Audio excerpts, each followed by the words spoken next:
When we first arrived at Sarajevo on Sunday the 24th of May, I never expected to be so emotionally moved about what had happened. I had known about what had happened from several sources, from visiting the memorial service last year and from my teacher giving us an insight into the dreadful events that had occurred. Still then, I hadn't actually realised the horror of it all. The first time I had acknowledged the struggle the Bosnian people went through was when we went to the Tunnel Museum and learnt about the siege of April 1992. I had never imagined it to be so dehumanising as it was. Bosnian people lived without any electricity and hardly any water supplies. Just getting canisters of water from certain locations in town was a mission for them, because so many citizens had already been killed when walking home. Instead of walking calmly in the street, people ran. They were fearful that they'd be the next casualty lying on the floor. I can't get over that this was only 20 years ago, at the end of the 20th century, a town without electricity living in the darkness, as if they'd gone back in time.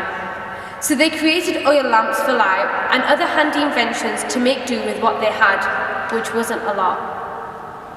From what I have heard, everyone treated it as if it was just another silly war, but it was far from it. By the 2nd of May, over 15,000 civilians had been killed, 600 of which were innocent children.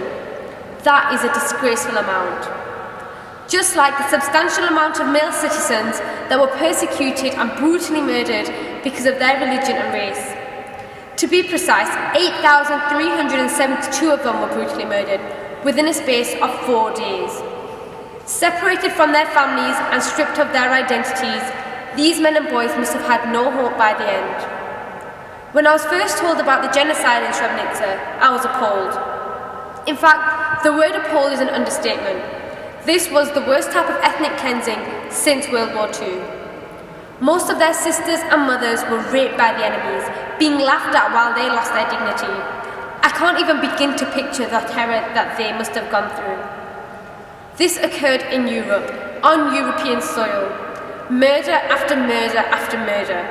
Nothing was done for almost 4 years, yet the people of Bosnia and Herzegovina still stood, and still stand today bravely telling their stories to the rest of the world, because this should not go unknown. When meeting the mothers, I would expect them to be angry and vengeful, yet they all remained peaceful. They were by far the strongest women that I have ever come across. To remain calm after all that is amazing. When I mentioned to them how strong they are, and how none of us could ever imagine how much they'd been through, one of the mothers looked at me as if she was sympathising with me. I was quite baffled because we should be the ones looking that way towards them. I mean, they have witnessed dreadful things that no one wants to even think about. She came up to me, smiling, and hugged me tight. She looked me in the eye, completely oblivious to her own pain from telling her story, and asked if I was okay. I was honestly so confused. This extraordinary woman that was stood there telling her emotional journey is sympathising with me. She has lost countless of family members and friends, yet she asks me if I'm okay. This, ladies and gentlemen, is the true love and respect the mothers are blessed with and have for other people. So I ask myself, why would anyone in their right mind want to target them? When seeing the thousands of graves at the memorial cemetery in Portocari, I had never thought so many graves could be placed in one area. It was unimaginable how many innocent lives had been taken. I stood there and regretted how I didn't know about all this before my school had brought it to my attention. I regretted that thousands of my Muslim brothers and sisters were killed, and I was unaware of it. Though it was 20 years ago, we can make a difference. Raising awareness can make a difference. Just by telling someone about it makes a difference. It shows that the suffering, heartache and despair that the Bosnian people went through isn't going unnoticed. Therefore, I have given myself a goal. I aim to raise awareness of the genocide of 1995 so that we can help prevent it happening from anywhere else in the world. Thank you for listening. Good afternoon, ladies and gentlemen. The visit to Bosnia in May was a trip of reflection, emotion, and deep sadness.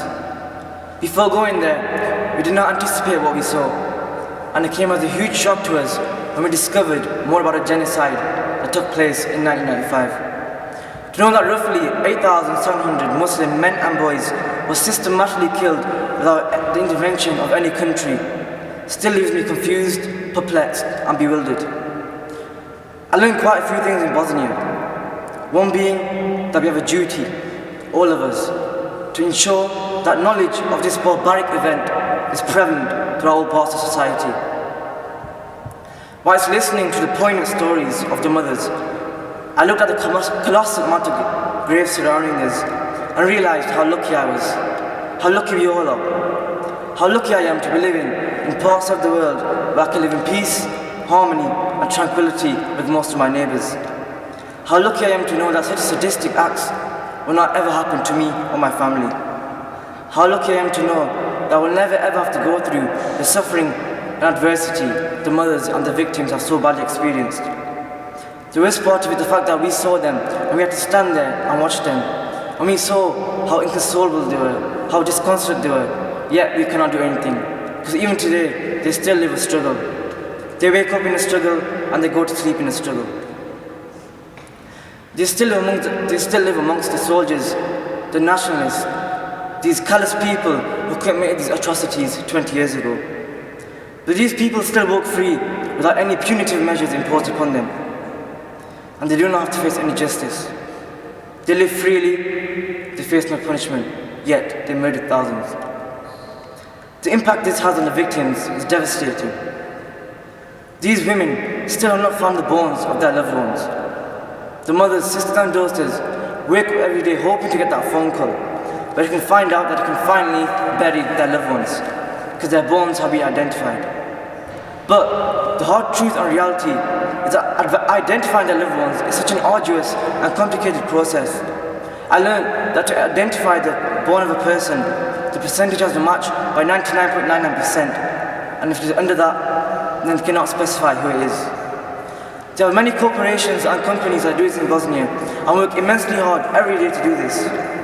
We were lucky enough to visit these places and have them ardently explain to us how they identify victims. What came as even more of a shock to us was that we found out that bones of the same person have been found in different mass graves. These women just hope to give a final farewell to their loved ones so they can finally find peace and move ahead in life. I feel in order to eradicate such intolerance, bigotry and extreme dogmatism, it is imperative that the message is spread so we are all aware of such atrocities that take place around the world in order to prevent this from happening again.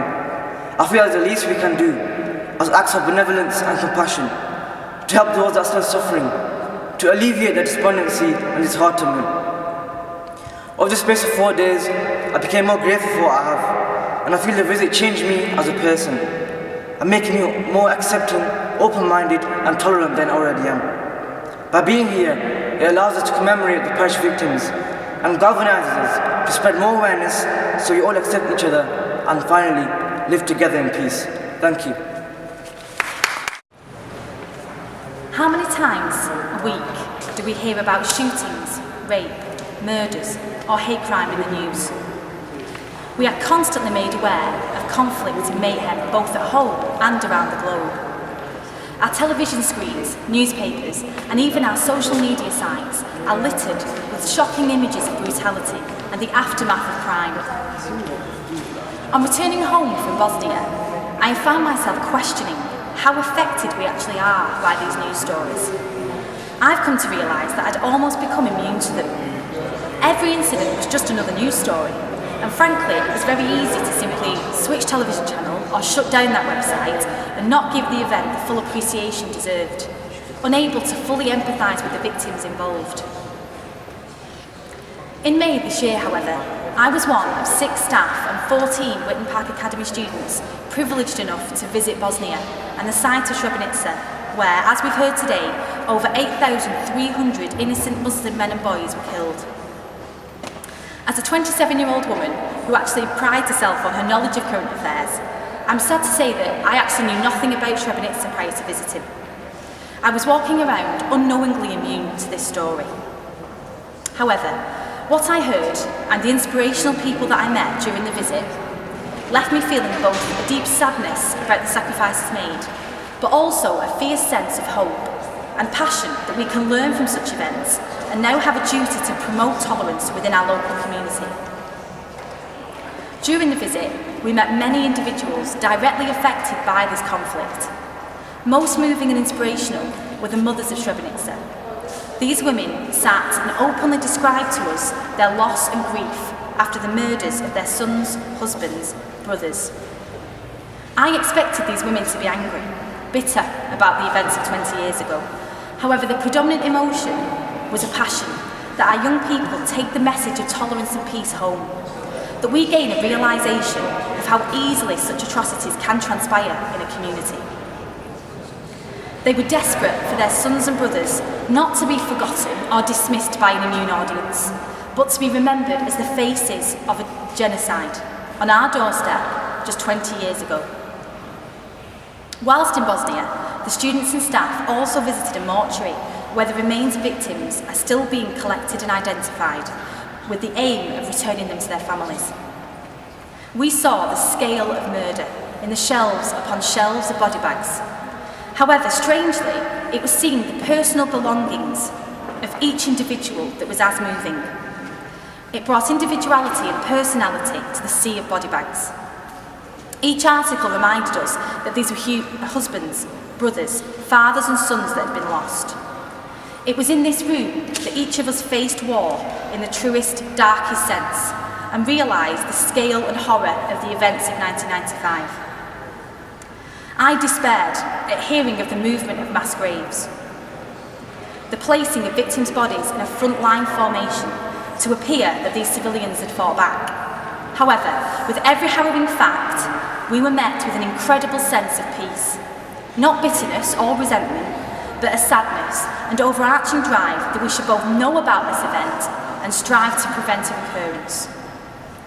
We heard the story of Hassan, now a guide at the battery factory which housed fleeing civilians. He spoke of escaping through the forests and being hunted. His father and twin brother didn't make it, and they are now remembered across the road in the cemetery. I am aware that the personal horrors that we learned of were just a tiny number of so many during the conflict. Yet I'm sure I'm not alone when I say that I am no longer immune. The visit, as well as being one of hope and tolerance, was also a short, sharp reminder that such events are not alien concepts, nor are they lost under the title of history. Even the news this last 2 weeks has brought home just how very real the dangers of intolerance and hatred are. However, I don't feel defeated, nor do I feel hopelessness. I actually returned home with a huge sense of pride.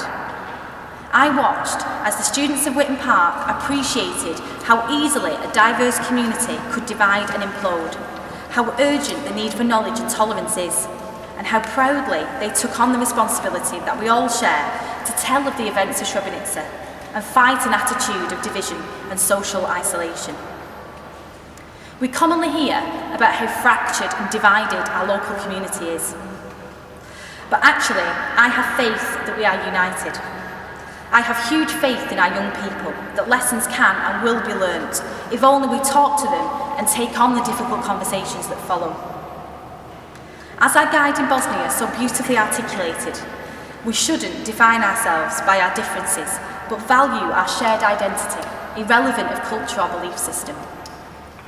All that I ask of today is that you take some time to read up on this event and take up the shared responsibility of promoting tolerance and celebrate diversity in this community, seeing it as an opportunity and not something that should be feared.